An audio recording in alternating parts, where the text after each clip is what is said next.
frightened. I become convinced I'm never going to see you again. My angel. Was it like that for you?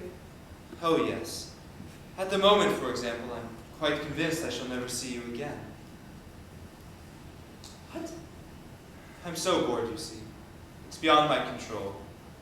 What do you mean? After all, it's been 4 months. So, what I say is beyond my control. Do you mean you don't love me anymore? My love had a great difficulty outlasting your virtue. So, what I say is beyond my control. It's that woman, isn't it?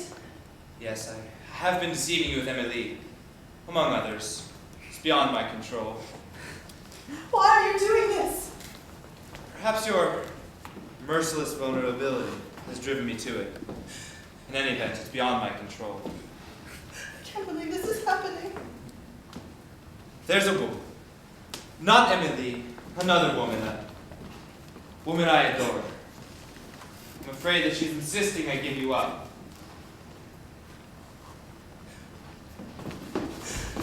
Liar!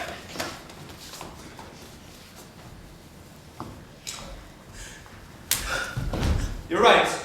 I am a liar. But my dishonesty is a fact of life. It's like your fidelity, no more nor less irritating. Quite beyond my control. Stop it! Don't keep saying that. Sorry. It's beyond my control. Perhaps you should take another lover. As you wish, of course. It's beyond my control. Do you want to kill me? Listen. You've brought me great pleasure, but I can't bring myself to regret leaving you. It's the way of the world, I suppose. Quite beyond my control.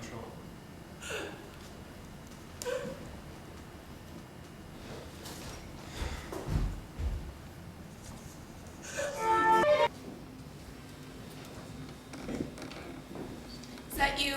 You're early. Am I? I wanted to ask you, that story you told me, how did it end? I'm not sure I know what you mean.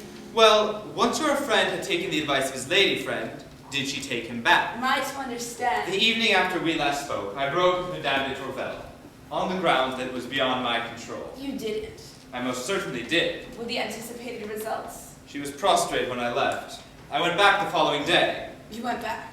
Yes, but she declined to receive me. You don't say. Further inquiries established she'd withdrawn to a convent, and she's still there. It's a most fitting conclusion, really. It's as if she'd been widowed. You told me our reputation was in danger. Well, I think this may well turn out to be my most famous exploit yet. I think it sets a new standard, and I can safely offer it as a challenge to any rival for my position.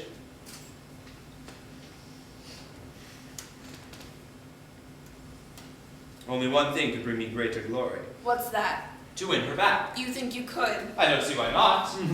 I'll tell you why not.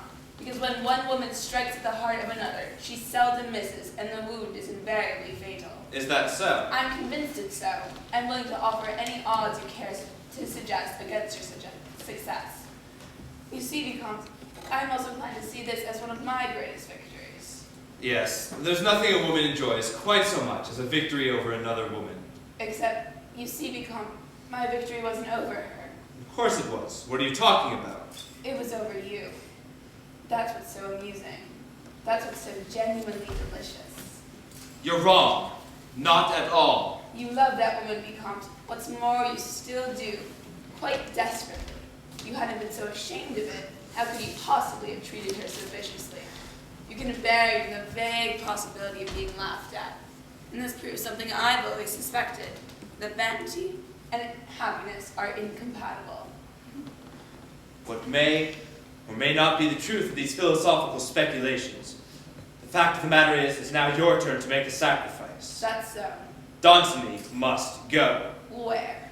I've been more than patient about this little whim of yours, but really, enough is enough, and I must insist you call a halt to it. One of the reasons I never remarried, despite a quite bewildering range of offers, was a determination never again to be ordered around. I decided that if I felt like telling a lie, I'd rather do it for fun than because I had no alternative. So I must ask you to adopt a less marital tone of voice. She's ill, you know. I've made her ill. For your sake.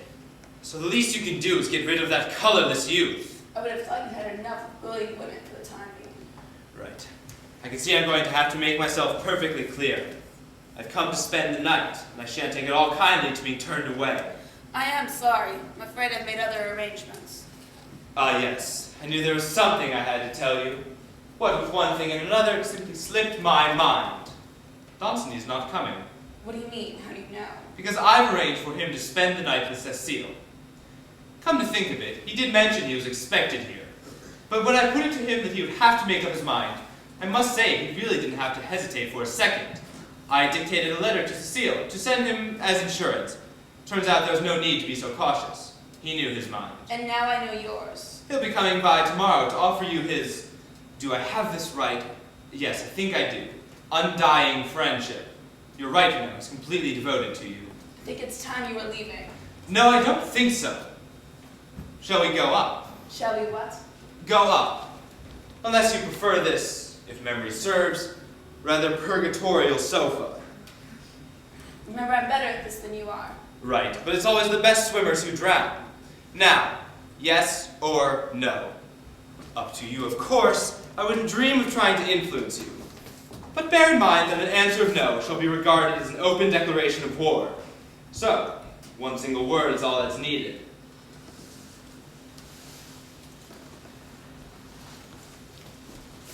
All right.